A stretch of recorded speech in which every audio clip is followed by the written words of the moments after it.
আমরা এখন যে কোশ্চেনটা সলভ করব সেটা হলো x² - 3 = 2 √2 হলে x + 1/x টা কত। এটা খুব ইন্টারেস্টিং কোশ্চেন। দেওয়া আছে, লিখি দেওয়া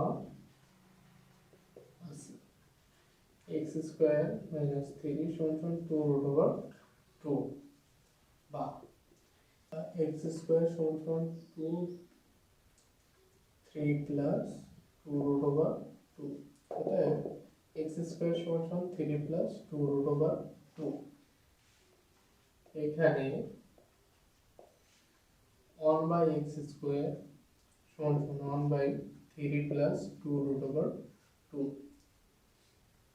বা 1/x² আমরা যদি এই টাইপের কোনো যদি কোশ্চেন আমাদের কাছে আসে তাহলে এই যে চিহ্ন আছে তার বিপরীতটা দিয়ে লব হরকে গুণ করে দিতে হয় 3 plus 2 √2।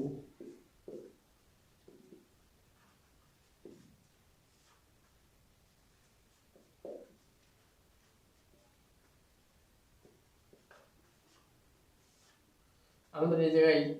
a plus b into a minus b এই সূত্রটা হয়ে গেছে। এর পরিবর্তে লিখতে পারি আমরা a স্কয়ার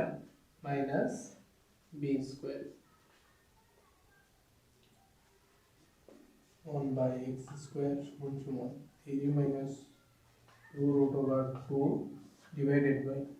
9 minus 4 গুণ 2 2 এর স্কয়ার করলে 4 আর স্কয়ার রুটে কেটে যায় 2 2 থেকে গেল বা 1/x² = 3 minus 2 √2 divided by 9 7 দুগুণে 8 বা 1/x² = 3 minus 2 √2 divided by 1। তাহলে আমরা লিখতে পারি যে 1/x² = 3 minus 2 √2। এখন আমাদের বের করতে বলা হয়েছিল x + 1/x সমান কত। আমাদের এই যে x² দেওয়া আছে x² + 1/x² এটা দেওয়া থাকলো সমান x² এর মান কত 3 plus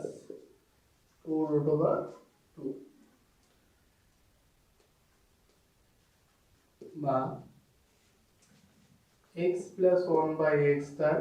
whole square minus 2 into x into 1/x a square plus b square আছে। আমরা a square plus b square এর সূত্র অ্যাপ্লাই করলাম a plus b whole square minus 2ab 3 plus 2 √2 x plus 1/x তার whole square x x কেটে গেল 2 = 3 plus 2 √2 বা x plus 1/x = 2 plus 3 plus 2 √2 অতএব x plus 1/x = 5 plus 2 √2